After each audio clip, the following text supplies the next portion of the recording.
سب سے پہلے تو میں آپ سب کی ہمت کو سلام پیش کرتی ہوں کہ آج آپ کا جو یہ 70 دن سے زائد احتجاج تھا وہ رنگ لایا ہے کہ آج ڈاکٹر مارنگ بلوچ اور BYC کی قیادت کو ایکسٹینڈڈ ریمانڈ کے بعد فائنلی جوڈیشل میں بھیجا گیا ہے. تو میں آپ سب کی ہمت اور حوصلے کو سلام پیش کرتی ہوں کہ آپ کے ادھر بیٹھنے کا جو مقصد تھا وہ آدھا مقصد تو پورا ہو گیا ہے. ریاست کی بے حسی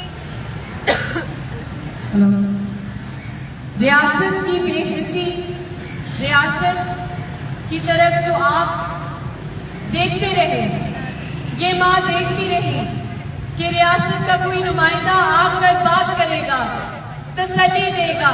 ہم جانتے ہیں کہ جو اس وقت کی حکومت ہے یا 70 سالوں سے جو اس وقت پہ حکومت ہے وہ ایک ہی ہے، لیکن اتنا احساس تو ان میں ہونا چاہیے تھا کہ کوئی آ کر اس بوڑھی ماں کو تسلی دے دیتا، ان بیٹیوں کے سر پر ہاتھ پھیرتا اور کہتا کہ ہم آپ کے پیاروں کو بازیاب کریں گے.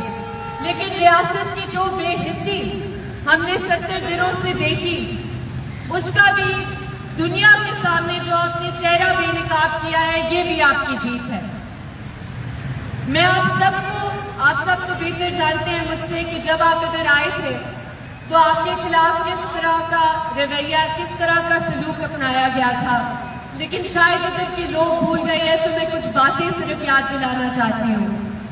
جب آپ یہاں پہ آئے تھے تو پہلے دن ادھر شدید بارش ہو رہی تھی اور ادھر کی انتظامیہ اور پولیس نے بوڑھی ماؤں کو ادھر ٹینٹ تک لگانے نہیں دیا اور اس بارش میں بوڑھی مائیں اپنی جدوجہد کرتی رہی. جب پریس کلب کے باہر لوگ آپ سے آ کر بات کرتے تھے، آپ کی کہانیاں سنتے تھے، جو آپ کی زندگی ہے اس کے بارے میں جاننے کی کوشش کرتے تھے، تو ریاست نے خاردار تارے بیریئر لگا کر آپ کو اسی طرح قید کیا جس طرح آپ بلوچستان میں قید ہیں. اس کے بعد جہاں آپ رہ رہے تھے ادھر ریاست نے اپنی ایجنسیوں کو آپ کے پیچھے بھیجا، آپ کی خواتین کے پیچھے ایجنسیوں والوں کو بھیجا آپ کو ڈرانے دھمکانے کے لیے.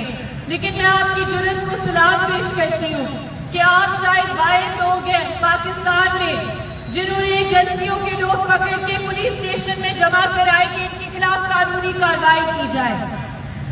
یہ آپ کی جیت ہے کہ آپ نے 70 دنوں سے زیادہ اسلام آباد کے شہریوں کو اور پاکستان کے شہریوں کو دکھایا ہے کہ پرامن نظامت کیا ہوتی ہے، کہ جہاں ہر دروازہ آپ کے منہ پر بند کیا جائے اس وقت بھی امید نہیں ہارنی ہوتی. تو میں آپ سب کی جرأت کو سلام پیش کرتی ہوں اور انشاءاللہ مجھے پوری امید ہے کہ جب آپ بلوچستان واپس جائیں گے تو آپ کی جو قوم ہے وہ آپ کا اسی طرح استقبال کرے گی جس طرح ڈاکٹر مارنگ بلوچ کا 2023 میں کیا. اور آپ کی طاقت یہ ہے کہ آپ کی قوم آپ کے ساتھ کھڑی ہوئی ہے. جس طرح ابھی کہا گیا کہ ڈاکٹر مارنگ بلوچ صرف بلوچ یکجہتی کمیٹی کی لیڈر نہیں ہے، وہ بلوچ عوام کی رہنما ہے.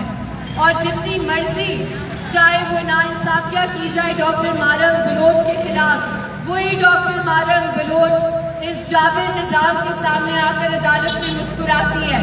آپ ڈاکٹر مارنگ بلوچ کو اس طرح کی حرکتوں سے چھوڑ نہیں سکتے. تو جب تک ڈاکٹر مارنگ بلوچ اور BYC کی تمام قیادت اپنی فیملیز کے ساتھ ری یونائٹ نہیں ہوتی، ہم آپ کے ساتھ کھڑے ہوئے ہیں. اور جب تک ہر لاپتہ شخص اپنے گھروں تک نہیں پہنچتا ہم آپ کے ساتھ کھڑے ہوئے ہیں. آپ کی ہمت کو، آپ کے حوصلے کو سلام پیش کرتی ہوں. بہت شکریہ.